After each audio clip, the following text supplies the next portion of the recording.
I like the twin. Sorry. I like the twin suns. Yeah, this is the twin suns of Luke's home planet of, is it Tatooine?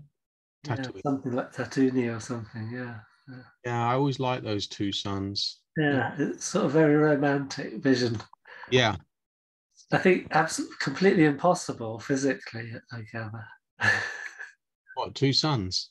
Well, I think the thing is they would just pull each other to each other or something. They would fall Right, into. yeah. Yeah. There's people who talk about this weird invisible planet. Do people still talk about that? Nibiru. Right, right. Yeah. I'd never got my head around that, but it kind of stopped. I don't see so much about that anymore. Yeah. There's Um, all these baths, it's true. Sort of 2012 type thing. Yeah. That in our solar system there was another kind of invisible sun or invisible Or a planet. huge planet that's like Yeah. right next to ours. And Yeah. anyway, so we were going on with looking at Great Reset and trying to look at other figures,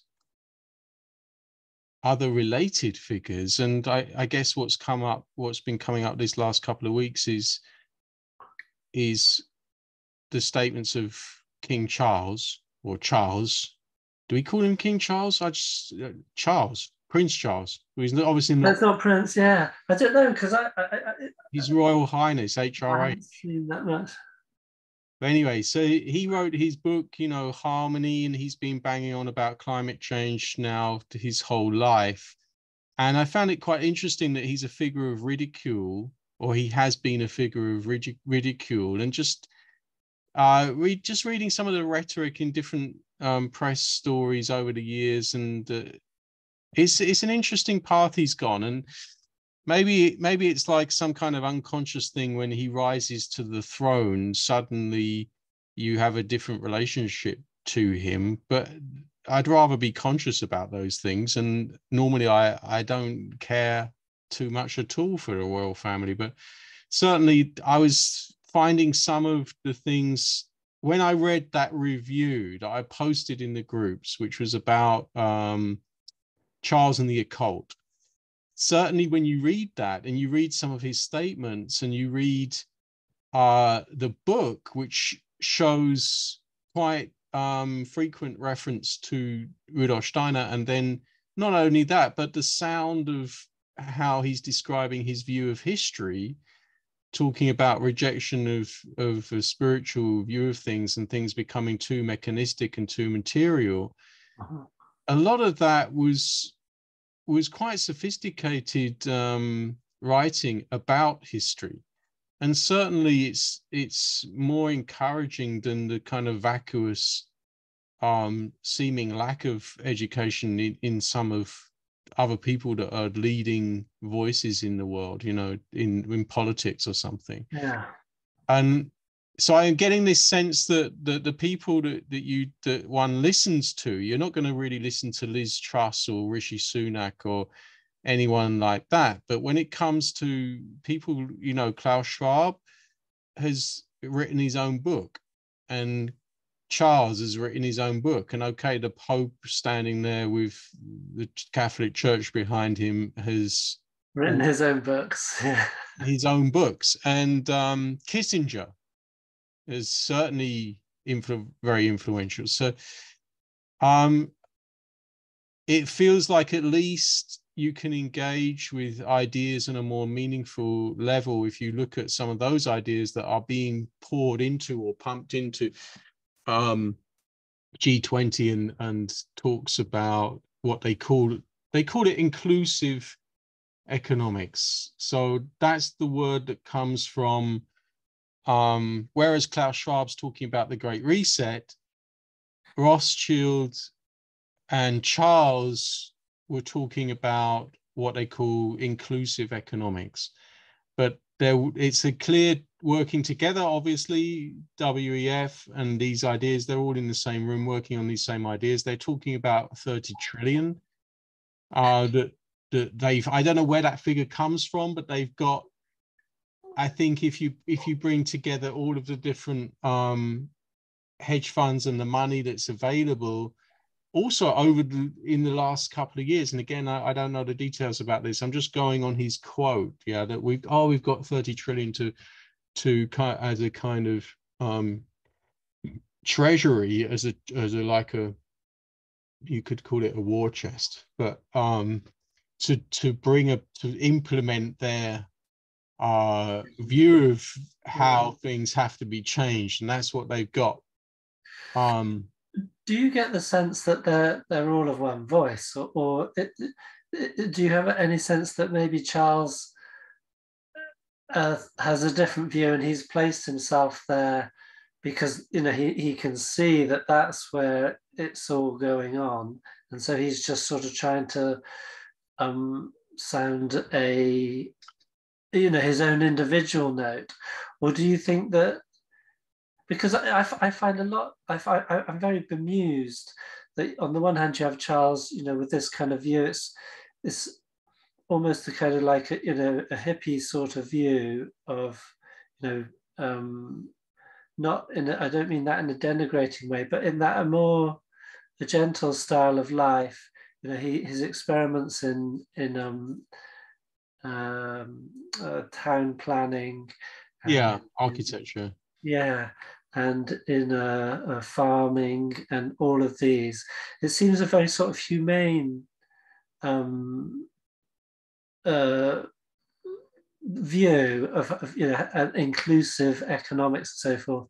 But then you have Klaus Schwab, on the other hand, saying, well, it's the fastest will be the winners and the losers will be the slow ones, and that's the way it is, and we're obviously the fastest because we got all the money. Do you see what I'm saying? I'm most bemused. How do you gel? Yeah, I know what you mean. I mean, that comes obviously from the position that you're in. I mean, even Klaus Schwab sounds less how would you call that, less kind of hard-nosed than I remember Mark Carney said, used to be head of the Bank of England. And I think it was around 2020 when he was talking about the Great Reset. He literally said, if you don't get with the program, if you don't get with what we're doing, Great Reset style, digital AI, if you don't upgrade your company, you're going to go down. Yeah, he was saying it like that, which sounds even more arrogant and aggressive. And in comparison, Klaus Schwab talking about the big fish chasing the little fish, and it sounded fairly tame in comparison. But I know what you mean. That's his place. And of course, Charles as a kind of, as a patron, the aristocrat, his skin in the game is, he's not a big industrialist. He's got his investments, but he does a lot of humanitarian work, and he can go to gardens, and he cares for culture and agriculture, and he can be a kind of Renaissance man. And I don't see how that fits in with the Great Reset, the Schwabian techno, 5G, 6G, 7G, Internet of Everything. I don't understand. Yeah, I mean, I don't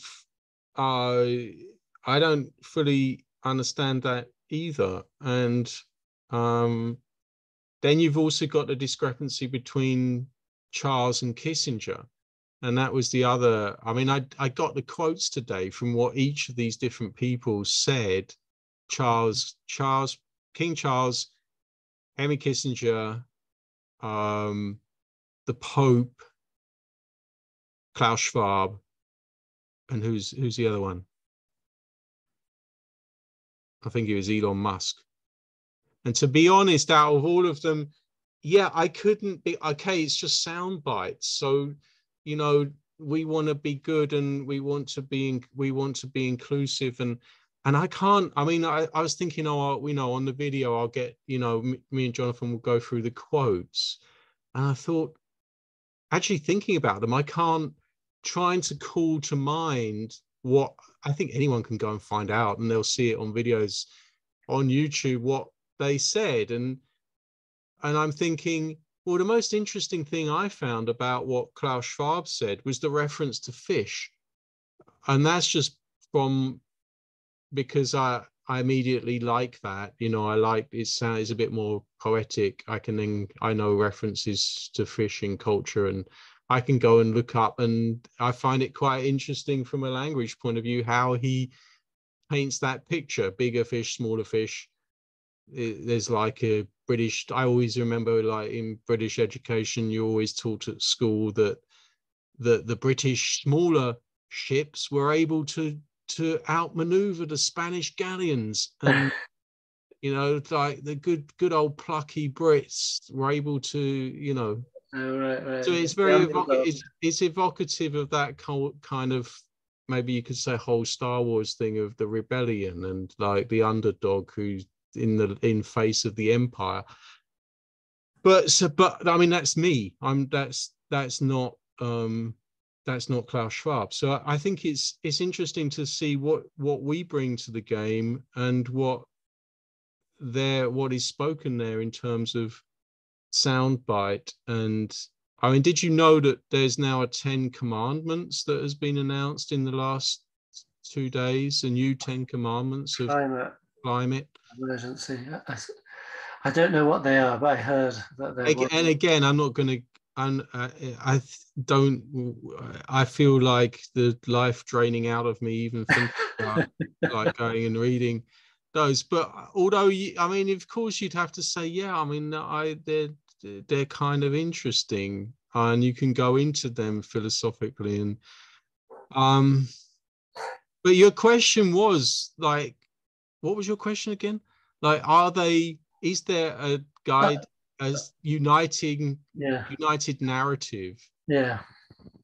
Well, only that I think there is a guide. I think this Great Reset is inevitable. And wasn't this was also that message that came through Russell Brand and the Russell Brand Eckhart Tolle video, wasn't it? Well, this was the title, that it's inevitable. And I think that's something that we should probably put on the table, that since the scale of change since 2020 is, you would have to say it is, it feels there's an inevitability about it. And certainly when you get the idea that this has been planned quite much minutely to be in that year, I feel that I get the sense that I would be dumbfounded that,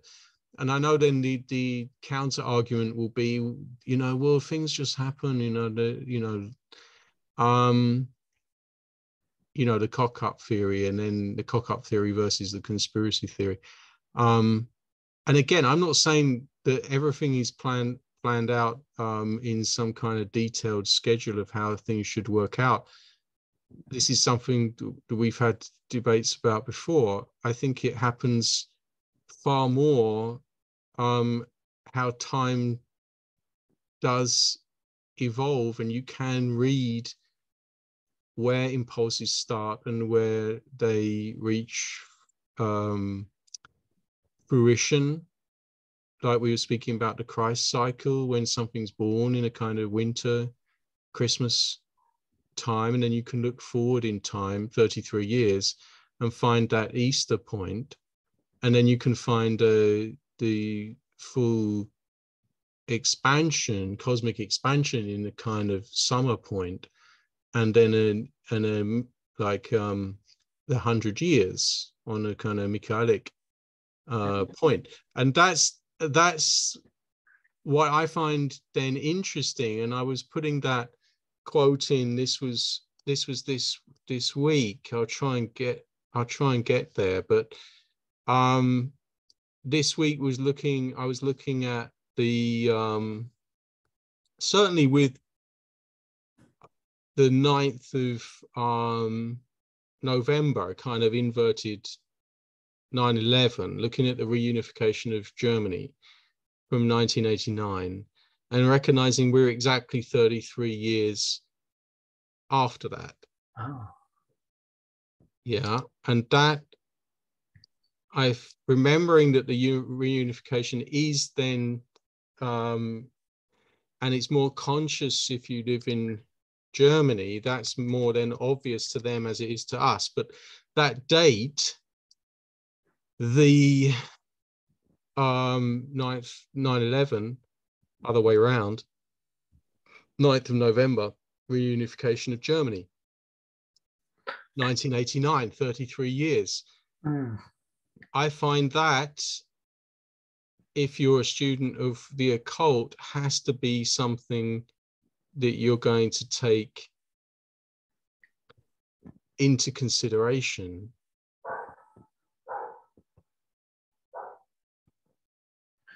So you're looking at it from the point of view of like rhythmical time phases. Let me just show you, because this was where I put some of this together. Can I just quickly, I just want to, don't want to lose it, but I'm not quite sure which video you meant in relation to Eckhart Tolle and Russell Brand, but they published one recently where, this one, the Great Reset, a Great Reset will happen, but they're talking about a different reset. Of course, I see now.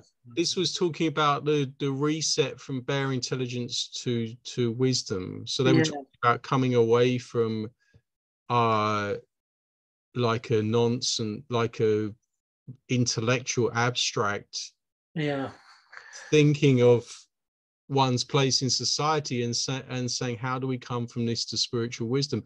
And it was very interesting. I mean, just going back to the Star Wars theme, was that I just watched a very interesting video, which was how Star Wars was an anti, the new trilogy was an anti Star Wars trilogy. And why is it saying that? It's saying, well, the obsession with abstract ideas of, okay, we need to have a certain amount of this narrative to counteract that narrative, because we've assessed that the audience wants comedy, or the audience wants special effects. There's so much analysis that's gone in that you've lost the creativity and the whole aspect of the original trilogy, which is about myth making, myth making through the character, and so it became just construction based on modeling of expectations. So he in this video is very nice. He ends up saying that basically they end up making a non-event, and I think that's what I'm interested in is. Is this the difference between the two great resets then? I think so. I think that might be interesting to explore, that if you have a non-event being created, and this is our argument and many other people's criticism of the Great Reset, or even making fun of Klaus Schwab or any of these people, is like, is this like a non-event? Like, even with Charles, like the pontification, and that's what I'm interested in. Can we see these people as pontiffs, as bridges to something else? Now, this was now just going back to, this was something that stayed in my mind for a long time. This is something from the Bits Bank, Christine Lagarde. Now, she spoke back in 2014, this very cryptic speech that went all over the mainstream media. And she says, now I'm going to test your numerology skills by asking you to think about the magic number 7. Yeah. Now, she's saying this, she's saying this on the world stage, CNN, BBC, right. As a head of a head of the Bits Bank. Right. Yeah, almost like hard-nosed. I mean, we would say, like, almost like gaslighting, conspiracy conspiracy people, or anyone who might say that there's something. But let's remember that what we're saying is that there is a grand narrative. Yeah, there is a grand narrative behind this. Conspiracy is up for debate, but the grand narrative is that there are lodges behind these things, where these things are more long-term plans, yes. Yeah, and they're working with occult knowledge. I don't see why that should be, and I think this is just a sort of heads up to that, and to a different conception of numbers, and a different understanding of how numbers and how history is studied, and to people in the know. Yeah. And so anyway, she says here, most of you will know that 7 is quite a number. 2014, you drop the 0, 14, 2 times 7. It will mark the 70th anniversary, the 70th drop the 7 of the Bretton Woods conference that actually gave birth to the IMF. So she's talking about the establishment of our world order, 1945. I can't remember, but post 1945, I can't remember exactly when the IMF was, but from this, it would be then, what, 56 off of 2000, which is 1944 or something. So she's earmarking this. Now, I think that what she's saying here, and I've been thinking about this since she said it 8 years ago, and I never quite got it. And so I came back to it the other day, and she's saying also, and it will be the 25th anniversary of the fall of the Berlin Wall. Now, I think, using my understanding and my interest more in the 33-year crisis cycle, which I also don't think is going to be an unknown thing. I think there's going to be other people in the world who know this, not just in anthroposophy. So using that 33-year rhythm, if you say that the foundation of the post-World War II order was 1945, Bretton Woods, establishment of the UN, all of those kind of things, then you had the end of the Soviet Union, the end of the old dialectic. Yeah. Although we can say all this stuff, there's other stuff going on beneath the scenes, but for the outer world, you had communism, capitalism, Eastern Bloc. Yeah.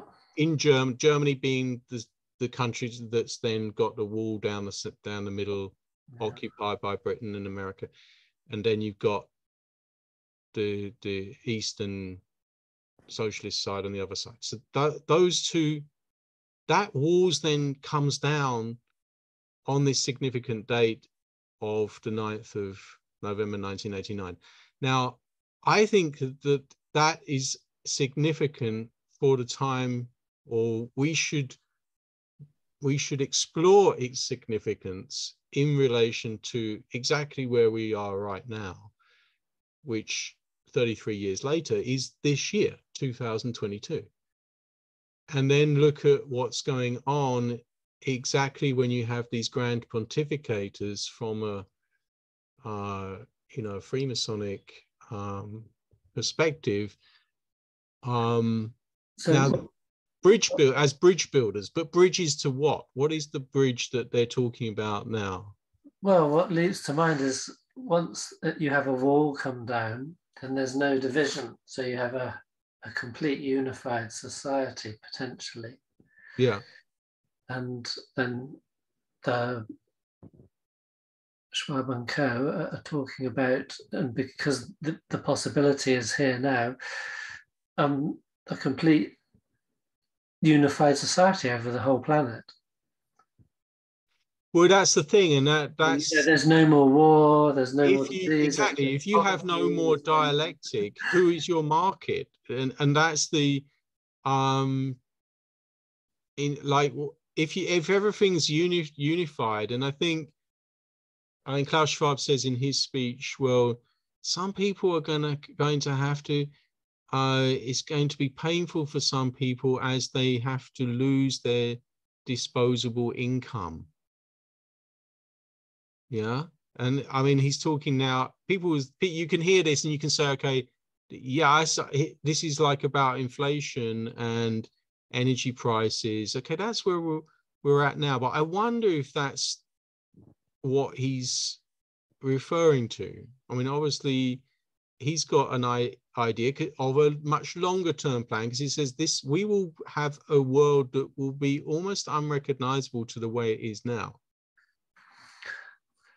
So I think the thing about the disposable income is the idea that we've been having it large, and we've been driving cars everywhere, and we don't want the planet covered in roads, except so we need to dial that back. So we will all that. All of that industrialization has meant that a lot of people have had a certain amount of wages. There's been a lot of work, and there's been a lot produced from it, so a lot of consumption, and so there's a lot of money has been tabulated in that system. And what I'm getting from him with that is, yes, but now we must dial it back. We must. No, it's good. I mean, there's a kind of an inevitability about it. If you don't take much deeper interest in it, and I think that's half of the kind of hypnosis that happens through listening to the speeches. It's like, well, there's nothing. This is going to happen. There's not much I can do against it, even if I'd want to. And what they're talking about is actually very reasonable and very sensible. It's very reasonable. And again, that's a kind of it's kind of also this anti-original Star Wars sort of rhetoric or narrative, which he was pointing out all through the last 3 films, there's lots of these instances of people telling each other, tone it down. Yeah, just again, it's even the Grand Pontiff gesture, like right. Rothschild to Charles, tone it down, like temper your language. Don't, if you're gonna step out of line anywhere.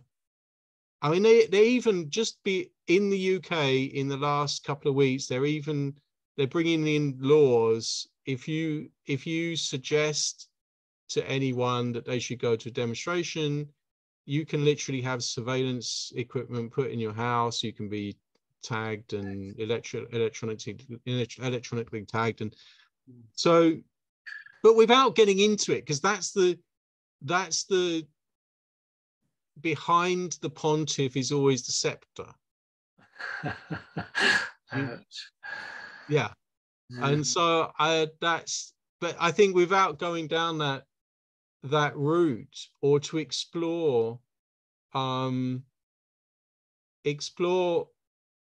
what it might mean when it is a non-event. That I'm interested in this idea that the Great Reset, like Russell Brand and Eckhart Tolle were talking about, as an event that just doesn't happen, abstract thought that is dead.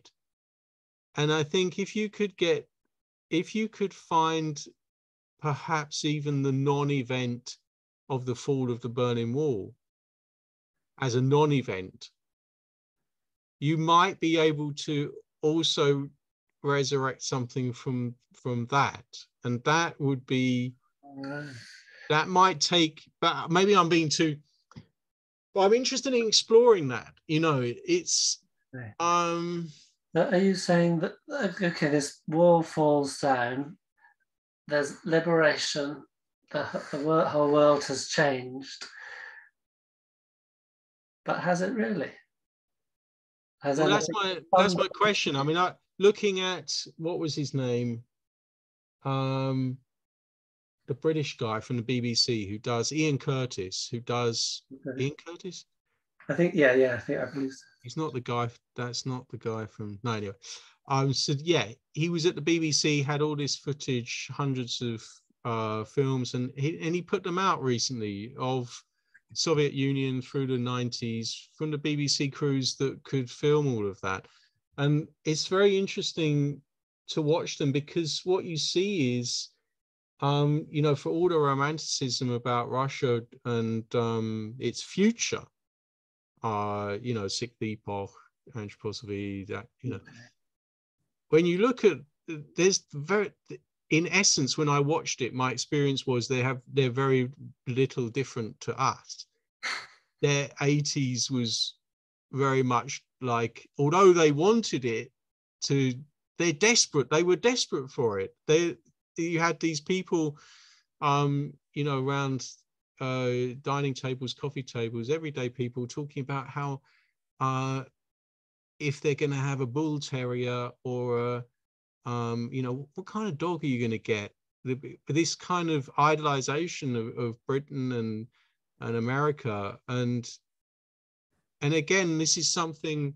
If we spoke about 1989 as a non-event, that actually, and this is what people would say, and what Ian Curtis says, there was a feeling across in the whole country, the whole massive country, that it was just a sham, that communism was a sham, and then it just went away like a puff of smoke. Okay, right. It just, yeah, because it just kind of folded. It just evaporated. And I wonder, I mean, maybe I can be accused here of being super glasses half full and super optimistic, but the idea that some of the more silly abstract nonsense about the Great Reset might evaporate. I think there's definitely a case for that. When it's the people in the West who've been hypnotized for a long time about this, and, you know, have some sense of guilt, perhaps, you know, born out of the sense that, okay, we've got all this stuff, but most of the rest of the world for a long time hasn't got it, and we know it's like smelly and it's like makes us cough and stuff. But so here in the West, we might say, okay, yes, I will dial it back. But, you know, somewhere like vast continent like Africa, they want all of this. They want the industrialization. You know, they want to have the. Well, that's the thing. I mean, and when we watched that video the other week about Thomas Barnett, the professor, the military guy, talking about American strategy, which I don't think's gone away, you know, the war on terror and everything. And he spoke about the core and the gap, and the core being that circle of globalized countries, America, China, Europe, Israel, Australia, you know, the whole, that circle was around the gap. And he's saying, well, you know, the gap is to be globalized, and so those millions, billions, if those millions, billions of people have to then come and be immigrated, I was about to say, which is probably the best thing, to be immigrated to the core countries in the circle. And then when they come, they're full of, I mean, even if you meet, I've been here in Switzerland, I had the experience of sometimes meeting and comparing people from West Germany and East Germany. And you'll see this in an East German person, a bit like they reminded me of how my mum and dad used to be just after the war. You know, the impulse is to get the consumer material goods, work hard, get a car, get the newest vacuum cleaner, get your mortgage, sell that house and get a better house. In the drive. Yeah. You see that with the people who come from, and it's understandable, you come from a more backward country economically, and you arrive in paradise, and you materially, and you that gives you a great incentive. Also, you've got the danger if you don't achieve, you might be in a city of squalor, like in the West. But So where it wouldn't be much better than where you'd come from. this might be the scary thing with the whole Great Reset thing, in that how can you stop a whole continent from obtaining what the rest of the world has obtained? And the project entered into Ethiopia. It was, the first sort of, as I understand it, the big rollout of this kind. And it's this whole thing where it's like in when the children are born, they have their biometrics taken. The mother's biometrics are all taken, so they're instantly put into a digital scape, and then the idea is then they're tracked for the whole rest of their life. So everything they do and the choices they make are recorded into this digital scape, and that they're given an avatar which lives in the digital world, and it's supposed to become their friend. And it's kind of like an AI that gathers all the data about them and keeps reminding them what good choices they should make in life and so forth. But the point is, it's kind of like giving an AI guardian for every single individual to follow them throughout their life. Now, that's an idea. There's some people that think obviously they think this is a good idea. It will make us all better people. Oh, I won't go and buy that chocolate bar because I know it's going to make me feel sick, but I need the AI to remind me of that.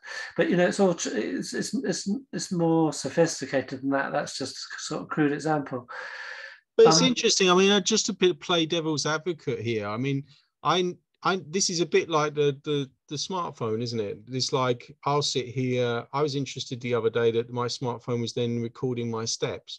Well, it had counted 7,000 whatever steps, and I thought, oh, that's quite interesting. I might look at that again. And then the other things that I'll look on a daily basis on the smartphone it's quite helpful. So, like, devil's advocate here, if you got to the point where you're like, I do drink a little bit too much coffee, and maybe like my smartphone could just like electrocute me. Yeah, and I want that. Yeah, and I want that. I'm going to sign myself over to that. It's a bit like going, when you get a coach, I'm going to go to a coach and he's going to, they literally get people who say, be strict with me. Yeah. Well, there's that. It's true, but it goes further than that, because the whole idea is that everything is governed through this. So the idea is that there will be things like you go to a coffee shop and the barista is a robot, and that robot is controlled or checked by, some person living wherever they live in the world. It could be anywhere. So there's a great leveling here, because instantly, the wage that someone can get for that in the favela in South Africa is much more competitive than a wage you would want for that in I think this is London. when we make jokes sometimes about ideologies, or you see the videos where they talk about problems with how one speaks, and if you are tempered in how you speak and where you stand in terms of privilege. Now all of those ideologies that there's these kind of cultural wars about. What about when that becomes weaponized? That's and not only that, but like everything you've ever written or said on social media becomes weaponized tomes of language. In terms of, now you can be confident, you can say to yourself, well, is almost like an anthroposophical meditation. Can you be confident enough to have a tableau of you and your activity for your whole life that would be able to stand up in the face of an AI robot who's looking for possibilities that you might incite people to not be fully 100% on board with the system in which you live. And that's an interesting path to go down. I think everyone's going to have to answer that question. And again, we can take out the kind of sinister aspect of that. And anthroposophically, we can say, let's take a step back and say, yes, that's actually something already in our field. There's laws about this already. There's the tech for this already. We probably experience some of this every day, and probably everyone on social media has been going through this to an intensified degree since 2020. It's like, how much do I've said controversial things and posted controversial things on Facebook. I haven't been yet put in Facebook prison. But I've had a lot of part of the reason for that is, I believe, because I've had some personal calls with people at Facebook, and I've had personal calls with bots, AI bots, where actually we're having a debate with some of them to actually ask them. Of course, they were denying it, that they were a bot. But I mean, that got a little bit crazy, but. Sorry, what are you talking about here? Did you call, how do you mean, did they call you? Did you call them? Or? I was doing some advertising on Facebook, and part of what I do was art history and posting some pictures of Christ. Now, Christ was on the cross, and that got flagged up as nudity, sexual Yes. Yeah. And did you know, just to quickly say, a video from G20, the Great Reset, was flagged up as conspiracy theory. Yeah, exactly. I look it up on Wikipedia. Some people believe that the Great Reset is a conspiracy about, and then you've got literally the Great Reset, the 20th Conference for World Governance. Yeah. Conspiracies, and then that gets flagged. This is a conspiracy theory. A little note underneath. It's great. I mean, now the funny thing is, I rang them up and spoke to them, like not rang them up, but on a bot, on a chat. Right. Yeah, I've had some of that. And they were saying, you have to be bloody patient with it. If you've ever tried to contact PayPal or Facebook or anything like this, you have to have the patience of a, what is it? Saint. Yeah, exactly. But you're trying to, I had to do about 4 or 5 attempts, and I do believe I was getting bots. That's why I was getting frustrated, because I just got told to go, oh, you go back in the loop, go back to the website, go sign up, and we'll give you a code, and put the code in, and then you get. So I got through to them, and I do think it was a real person that I had a conversation with, and he was really helpful. And he said, it's not just, it got flagged for the nudity, but it's incitement. He said that is the thing. He said it doesn't matter what the idea is. If you are so into Christianity that you want to incite people to become Christians themselves, wow. If you are proselytizing for anything, wow, except climate change, Great Reset. I don't know. I mean, it was an interesting. I don't know. I didn't get him to give me a longer exposition about why that is the case. He says, yeah, that's just the way it is. He said, so actually you're going to be okay. He then ticked the box on my account. Okay, I see. And since I was getting all kind of, before that happened, before I had a human being go in, I was getting all kinds of weird things happening on my account. It was getting frozen. It wasn't working. I was getting people, strange things happening. And once he'd gone in there and he gave me the tick, I think that somehow just said, look, this guy's all right. Okay. But now That required a human being. I'm not drawing any conclusions from that. No. But I think it does, all these things do raise, because I see, you see all kinds of people on Facebook with no idea why they've been put in the sin bin or Facebook prison or whatever.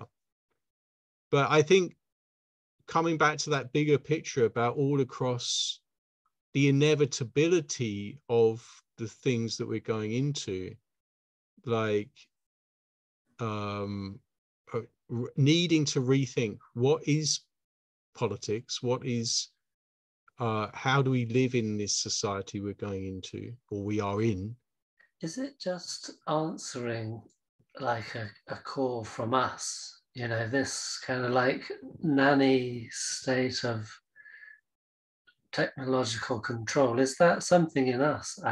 Is it just responding to something in us that is renouncing our responsibility? Well, it's an interesting point. I mean, I know that there's the, the question of activism, or, is that going to, on the one hand, activism, on the other hand, passivity. And then you think to yourself, well, I don't want to be passive. I want things to change. But then the question is, how do you change things? This is the way things work.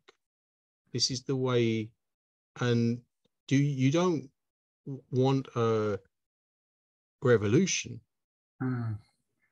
So as much as you can be unhappy with your life and you can be unhappy with what you see going on, you want gradual change. You don't, if you compare, I think it's interesting to compare, seeing as we've got the two suns in the background, the French Revolution and the American Revolution, going on at the end of the 18th century. And one is the end of society as it was in France, with heads being chopped off, and America with the founding of a new state. And I'm interested in that in terms of when one thing again is quite Hegelian, but one thing fading, another thing coming to appearance, or dying. And I think it's the Hegelian, and from Hegel going back to Goethe is a valid point, because often we think about change, and it could be helpful to frame it in the way, do we want so much change as a metamorphosis? So then the question is, what do you mean? What's the difference? And a metamorphosis is if you think of a plant, it kind of grows from the state it is. And then although it goes in a complete, say, change from the bud to a flower, and then from a flower to a fruit, those are drastic and complete changes, but each one is not unrelated to the one before. It's following a kind of like we could call it a lawful progression. It's not just, change, revolution, okay, bang, we've stopped that, and now we do something completely different. There's a more... Well, this is really interesting, because somebody said something to me the other day, and it was a student of mine, and she said something that had been living in my own soul. And she said, because we were talking about America and polarization and Trump and Biden, and this sense also from Americans, like our country is so polarized. It's so, and I've heard this now in the last couple of days from two people who said, out of this, I feel like there's and this is difficult to put into words, but there's like some kind of, something feels like a shift of, that might be something along the lines that you're talking about, that when we go from, if we said we've had almost 100 years of dialectic history. Right, left. And Yeah.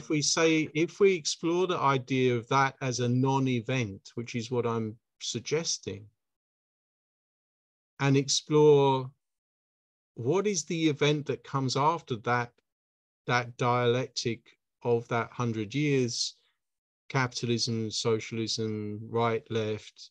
Yeah. And can we feel now that, like you're saying, the difference between a bud and a blossoming flower is, it looks completely different. It does look completely different. It is, but it was birthed through that previous form. It has metamorphosed.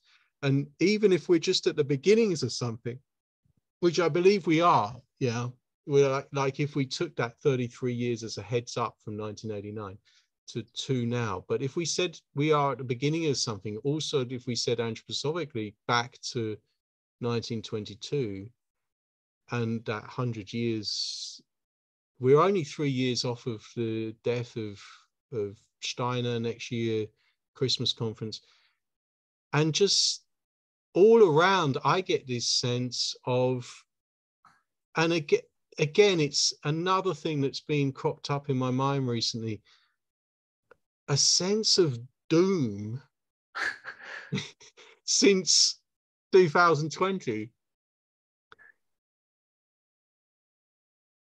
Maybe we've been in it long enough now, but a sense that, hold on, a possibility of a blossoming. Right, right. And the doom could be, because we don't know what the flower will look like, but so it could be a bit daunting. So Well, yeah, can I just check before we should probably yeah, start, yeah. the non-event of let's say the last 100 years, even not just the last 33.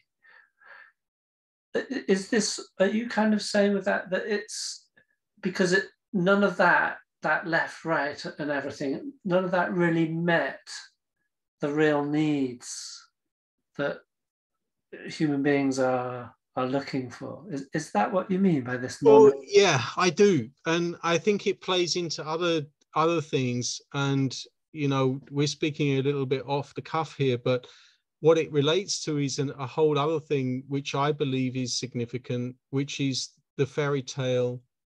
Not only the fairy tale of the Green Snake, of course, but Sleeping Beauty, where she lies asleep for 100 years, and I mean, I've said this before, but she wakes up and everything in the castle and everything was as it had been 100 years ago.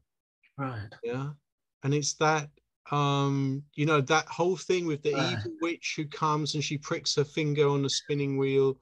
Yeah. And then you've got I believe this is a Rosicrucian weaving into this fairy tale of spiritual wisdom about 100 years, about the importance of 100 years, and also about karma.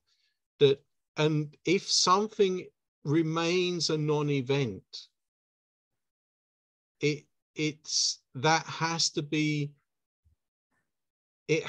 resolved by karma. But if it cannot happen in certain rhythms, it will then come back at a certain other point. Now, what I'm saying is we are at that 100-year point, and that's why it's not just me. You hear all kinds of, if you sort of study also not just anthroposophical circles, but New Age circles as well, you hear this in different ways, people talking about, even if it's talking about conspiracy or what's going on in the world, it's people who want to be engaged. It's that if you said what's going on in their souls, well, you're seeing and hearing that desire for engagement. Now, if you said, where is that inspiration coming from? All across the board, and not just people who are against what's happened in the last couple of years, also from people who maybe went along with things, but have certainly got questions. Mm-hmm. Yeah, all over, even to the elite. Mm-hmm. Yeah, even to the. We've said this before. When you look at Klaus Schwab or Charles, you know, apart from wanting to, you know, initially say, "Oh, evil bastards," you know, the sense that underneath there might be something in them, in that they are also struggling to, I don't know. Again, maybe I'm being Find the right way. yeah, and I think even if some people who we would normally say are so beyond the pale, like live such a life of privilege in their castles, you know, in Balmoral, going out in the Range Rover, and that, I mean, it would, to the sense that they might have an idea what it means to not have anything in your fridge and to have the radiators off. And with 1 bar electric heater or something. I mean, of course, I get that point, but that's the if you're trying to look across all fields of the social strata and to try and be sort of feed into the soul of people, I think you've got to be able to pick that up from people in all walks. You can learn something from an analysis of every phenomena that comes to you. So whether it's, you know, people struggling in the trade union movement, or people struggling with energy costs and energy bills, or political things, it's getting that sense that, is there something in the air right now that, like, I think it's really interesting what you say. Is there like trepidation about what a flower might look like? Yeah. And, you know, is that flower going to be a mechanized graphene black flower that's magnetizing you? From the inside out. I shouldn't have stuck that in, should I? Now we might get blanked on YouTube. Anyway, so that's where we're up to. Like, if I guess, yeah, I mean, what we're trying to explore as well is, you know, to seriously see what we could bring to ideas of a Great Reset or inclusive economics, with ideas from threefolding, with ideas from associative economics. So I mean, that's what we're trying to explore. And I think some of these points are good ones that we need to go into. Yeah, we need to get there. Yeah.